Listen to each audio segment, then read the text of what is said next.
اچھا، اور 1,00,000 دفعہ دھڑکنے کے بعد وہ 10,000 لیٹر خون پمپ کرتا ہے ہماری نسوں میں، ہر بندے کے.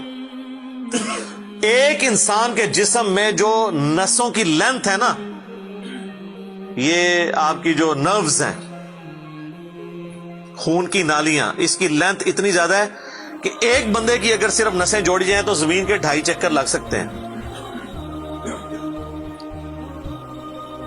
40,000 کلومیٹر زمین کا سرکمفرنس ہے، 1,00,000 کلومیٹر 2.5 چکر زمین کے لگ سکتے ہیں.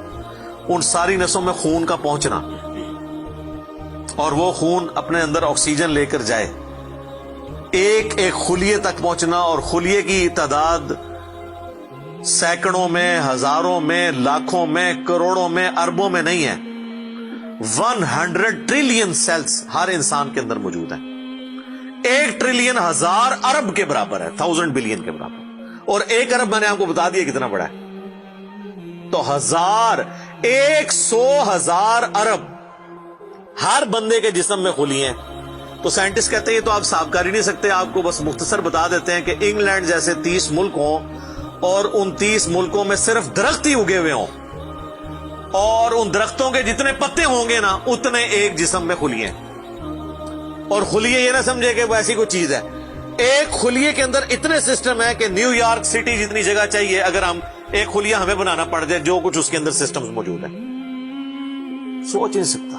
بس انسان پھر یہی کہہ سکتا ہے اللہ اکبر کبیرا والحمد للہ کثیرا وسبحان اللہ بکرۃ واصیلا. ابھی اسٹرانومی کی فیلڈ میں جائیں تو بندہ پاگل ہو جاتا ہے. آج تو ہمیں ٹیلیسکوپ کے ذریعے کیا کچھ پتا چل چکا ہے.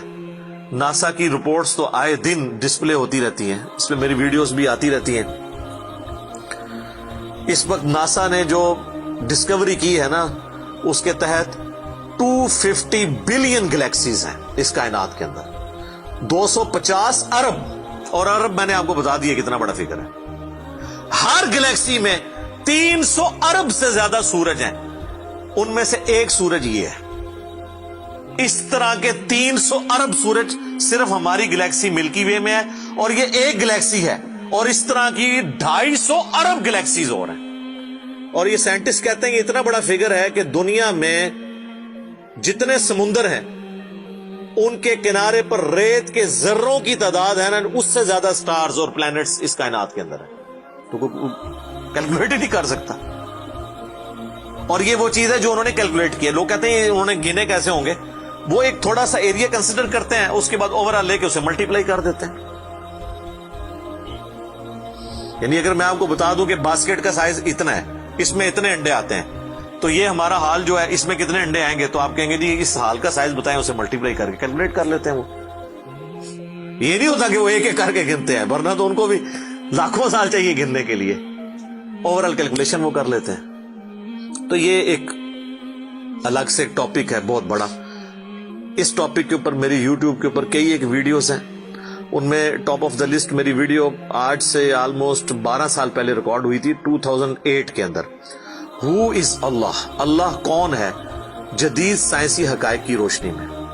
اس کے بعد پھر ایک اور ویڈیو میری ریکارڈ ہوئی آج سے آلموسٹ 7 سال پہلے، مسئلہ نمبر 83B کے عنوان سے، ہو کریٹڈ گاڈ، اللہ کو کس نے پیدا کیا اور جدید شیطانی وسوسوں کا تحقیقی جائزہ، جس میں میں نے دور حاضر کے ایک بہت بڑے leading atheist professor Richard Dawkins کی کتاب ہے دا گاڈ ڈیلوژن، اس کا میں نے علمی محاسبہ کیا تھا.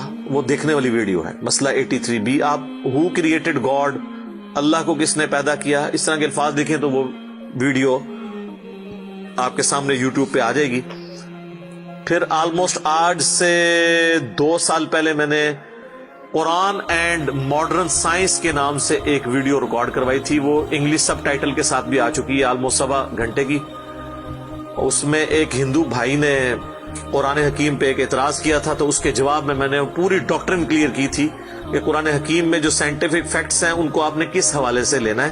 قرآن جو ہے یہ لٹریچر کی بک ہے، یہ سائنس کی کتاب نہیں ہے. البتہ فزیکل فینومینا آف نیچر پہ بات کرتی ہے، تو اس کو لٹریچر کی زبان میں لینا ہوگا. اور اس حوالے سے جو مختلف چیزیں سامنے آتی ہیں، غیر مسلموں کے اعتراضات، اس میں نے اوور آل ڈاکٹرن کور کی تھی. پھر آلموسٹ 8 سے سال پہلے ایک فتنہ اٹھا تھا، یہ کیا زمین ساکن ہے، اس کے اوپر بھی میں نے ایک ڈیٹیل ویڈیو دی تھی. اس میں میں نے کئی ایک سائنٹیفک فیکٹس کے حوالے سے ڈسکشن کی تھی. میرا خیال ہے اتنی ڈیپتھ تو کسی اور نے گفتگو، ڈاکٹر ذاکر نائک کا تو ایک آدھ لیکچر ہے، وہ بھی بالکل سطحی قسم کی گفتگو ہے، جو بالکل کریٹیکلی چیزوں کو ایک ایک ایشو کو ریزالو کرنا یہ نصیب والوں کا حصہ ہے. اللہ تعالیٰ جس کو اس کام کے لیے اٹھائے. تو میں نے یعنی ہر اعتبار سے کئی ایک ویڈیوز میری ریکارڈڈ ہیں. اس کے لیے بڑا پھر بلیک ہول کی ڈسکوری ہوئی آج سے 2 سال پہلے، اس پہ میری ایک ویڈیو آئی تھی. تو آپ یوٹیوب پہ جا کے سائنس اور انجینئر محمد علی مرزا لکھ دیں تو وہ ساری ویڈیوز ہیش ٹیگ کے ساتھ آپ کے سامنے آ جائیں گی. ایک ایک کر کے دیکھنا شروع کریں. اب میں وہ ساری باتیں، یہ میرا بڑا فیوریٹ ٹاپک ہے، میں 1 گھنٹہ اور فی البدی ان فیکٹس پہ بول سکتا ہوں، لیکن اب آلموسٹ آدھا گھنٹہ پیچھے باقی رہ گیا تو میں نے یہ آیات بھی مکمل کرنی ہے. میں نے اوور آل ایک اس حوالے سے آپ کو بتایا کہ یہ کوئی چھوٹی چیز نہیں جو اللہ تعالیٰ فرما رہا ہے کہ آسمانوں اور زمین کے پیدائش میں اور رات اور دن کے آنے جانے میں. اب یہ رات اور دن کا آنا جانا یہ کوئی چھوٹا معاملہ ہے؟ آج تو مطلب سائنس کی وجہ سے ہمیں جو چیزیں پتہ ہیں وہ ہم سے پہلے تو لوگوں کو پتہ ہی نہیں تھی. ان کا تو ایمان بالغیب تھا جن باتوں پہ، ہمیں تو وہ چیزیں سامنے نظر آ رہی ہیں. 3 بڑی بڑی موشنز جو ڈسکور ہوئی ہیں نا زمین کی، ان میں سے پہلی موشن یہ ہے کہ زمین ہر سیکنڈ میں آدھا کلومیٹر اپنے محور کے گرد گھومتی ہے. 1 سیکنڈ میں آدھا کلومیٹر، جس کی وجہ سے 24 گھنٹے میں ہمارا دن رات مکمل ہوتا ہے. میں ایکویٹر کی بات کر رہا ہوں، اس کے ارد گرد، میں نارتھ اور ساؤتھ پول کی بات نہیں کر رہا ہوں. وہاں تو سورج ود ریسپیکٹ ٹو زمین جو ہے افق کے ساتھ چل رہا ہوتا ہے، وہ الگ معاملہ ہوتا ہے. وہ پھر آپ کو پوری سائنس سمجھانی پڑے گی. ایک عام ڈسکشن میں بات کر رہا ہوں. دوسری موشن ہے زمین کی 1 سیکنڈ کے اندر، یہ تو ہوگی نا آدھا کلومیٹر، وہ ہے 1 سیکنڈ کے اندر 30 کلومیٹر سورج کے گرد. اور یہ اس رفتار کو کوئی سوچ سکتا ہے؟ 1 سیکنڈ میں 30 کلومیٹر، یہ گولی کی رفتار سے 60 گنا زیادہ رفتار ہے. یہ 1 سیکنڈ میں 30 کلومیٹر. گولی 1 سیکنڈ میں آدھا کلومیٹر طے کر سکتی ہے، اور زمین 1 سیکنڈ کے اندر سورج کے گرد 30 کلومیٹر، جس کی وجہ سے 365 دنوں میں ہمارا سال مکمل ہوتا ہے. اور یہ 2 تو پھر بھی تھوڑا بہت بندہ دماغ میں سوچ سکتا ہے. جو تیسری موشن ہے نا، وہ زمین اور پورا ہمارا یہ سولر سسٹم سمیت ہمارے سورج کے 1 سیکنڈ میں 200 کلومیٹر کی رفتار سے ایک سٹار ویگا ہے اس کی طرف پچھلے 15 ارب سال سے ٹریول کر رہے ہیں. ذرا آپ لینتھ دیکھ لیں. اسی لیے جو کائنات کے فاصلے ہیں وہ لائٹ ایئرز میں ماپے جاتے ہیں. وہاں تو آپ کے سب کچھ فیل ہو جاتا ہے. یعنی روشنی 1 سال میں جتنا فاصلہ طے کرتی ہے نا، اسے کہتے ہیں لائٹ ایئر. اور روشنی جناب گھوڑے کی رفتار سے، بوئنگ کی رفتار سے، میزائل کی رفتار سے نہیں چلتی. روشنی کی رفتار ہے 3 لاکھ کلومیٹر 1 سیکنڈ میں. 1 سیکنڈ میں روشنی زمین کے 7 چکر کاٹ سکتی ہے. 3 لاکھ کلومیٹر یا 1,86,000 میل، کیونکہ زمین کا سرکمفرنس 40,000 کلومیٹر ہے. تو 7 چکر کاٹے زمین کے 1 سیکنڈ میں روشنی، 1 سیکنڈ میں 7 چکر زمین پوری کے کاٹ لے، اور یہ سال تک ٹریول کرتی رہے، تو وہ 1 لائٹ ایئر ہے. تو 1 لائٹ ایئر جو ہے وہ کیلکولیشن کرتے ہوئے کیلکولیٹر فیل ہو جاتا ہے. یہ تو اللہ ہی اللہ ہے. آپ مجھے بتائیں، جس اللہ کا تعارف یہ ہے تو بابے کدھر آ جائے بیچ میں؟ بابوں کو تو یہ جب ہم باتیں بتائیں نا تو وہ ہماری ویڈیوز دیکھ کے بیان بھی نہیں کر سکتے. تو کہتے ہیں جی وہ بابے کہتے ہیں منو غصہ ہے، میں آسمان زمین تے سٹ دیا. نہ تو آسمان دے سائز دا پتا نہ زمین دا، کہانیاں تو بنا پھر پتہ ہی کسی چیز کا نہیں. تو آج جس طرح خدا ابھرا ہے، وہ علامہ وحید الدین خان صاحب ہیں انڈیا کے، 95 ایئرز ان کی ایج ہے آلموسٹ. انہوں نے کتاب لکھی ہے دا گاڈ ارائزز، خدا ابھرتا ہے. خدا جس طرح ابھرا ہے نا جی اس لیٹسٹ ورلڈ کے اندر سائنٹیفک فینومینا کی ڈسکوری کے بعد، ابھی تو آپ سٹرکچر آف جین کے اوپر ڈسکشن کرنا شروع کریں یہ جینز کیا بلا ہیں اور انسان اور نباتات اور حیوانات کی ریپروڈکشن کا کیا سلسلہ ہے، یہ تو انبلیویبل ڈیٹا ہے، کوئی انسان سوچ بھی نہیں سکتا. اور یہ اتنا مینیجیبل ہے کہ سائنٹسٹ ہمیں کہتے ہیں کہ یہ ساری کی ساری چیزیں اتنی فائن ٹیون ہے کہ اگر ایک بال پوائنٹ اپنی نوک پہ کھڑا کیا جائے تو کھڑے نہیں ہو سکتا،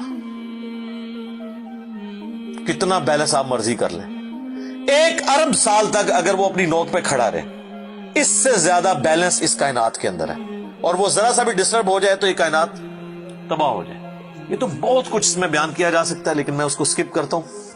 باقی اللہ سے ہم امید کرتے ہیں کہ یہ اللہ کرے. پچھلا قرآن تو ہمارا 344 لیکچرز میں مکمل ہوا تھا 9 سالوں کے اندر، تو اس دفعہ تو لگ رہا ہے شاید یہ کوئی 400 لیکچرز بن جائیں یا 450. لیکن کوشش میں یہ کر رہا ہوں کہ ان ڈیپتھ گفتگو کی جائے، کوئی تشنگی کسی کی باقی نہ رہے کہ اس آیت میں یہ ایک امپورٹنٹ چیز تھی جو اس سے ریلیٹڈ تھی، وہ بریف کرنا ضروری تھی. باقی تو قرآن کی تفاسیر پچھلے 1400 سال میں سینکڑوں لکھی گئیں، ہمارے بعد بھی لوگ بیان کریں گے. یہ کتاب کبھی پرانی نہیں ہوگی. ہر آنے والا دور قرآن حکیم کی نئی نئی چیزیں لوگوں کے سامنے آشکار کر رہا ہے. یہ تو ایک نہ ختم ہونے والا معاملہ ہے. یہ اللہ کی کتاب ہے، کوئی انسان کی لکھی ہوئی کتاب نہیں ہے. اور یہ یاد رکھیے گا، الہامی کتابیں کبھی پرانی نہیں ہوتی کیونکہ یہ ہیومن انسٹنکٹ سے ڈیل کرتی ہیں. باقی آپ کوئی بھی کتابیں دیکھیں، کچھ عرصے بعد نئی تھیوری آ جائے گی، نئی ڈسکوریز آ جائیں گی، وہ چیزیں نئی جو ہے وہ انوینشنز آ جاتی ہیں، پرانی ایبسلیٹ ہو جاتی ہیں. آپ دیکھ لیں، ہم نے تو اپنی زندگی میں کئی چیزیں ایبسلیٹ ہوتے دیکھی ہیں. یہ جو لینڈ لائن فون ہے، پورے محلے میں ایک فون ہوتا تھا، آج آپ کو پورے شہر میں بھی ایک فون ہی نظر آئے گا موبائل فون کے بعد. لیکن الہامی کتابیں پرانی اس لیے نہیں ہوتی کہ آج سے 10,000 سال پہلے کے انسان کی بھی ہیومن انسٹنکٹ وہی تھی جو آج ہے اور جو قیامت تک ہے، جو اللہ نے ہماری جبلت میں رکھی ہے. بیوی بچے ماں باپ، یہ معاشرہ، اس کے ساتھ کس طرح ڈیل کرنا ہے اور اس سسٹم میں رہتے ہوئے اللہ کو کیسے راضی کرنا ہے، یہ ایشوز ہمیشہ اسی طریقے سے رہیں گے. اس لیے الہامی کتابیں کبھی پرانی نہیں ہوتی. اور دیکھیں، آج بھی آپ کتاب پڑھتے ہیں تو لگتا ہے آج کی بات ہو رہی ہے. سبحانک اللہم وبحمدک، اشہد ان لا الہ الا انت، استغفرک واتوب الیک، وما علینا الا البلاغ المبین. جزاکم اللہ خیرا.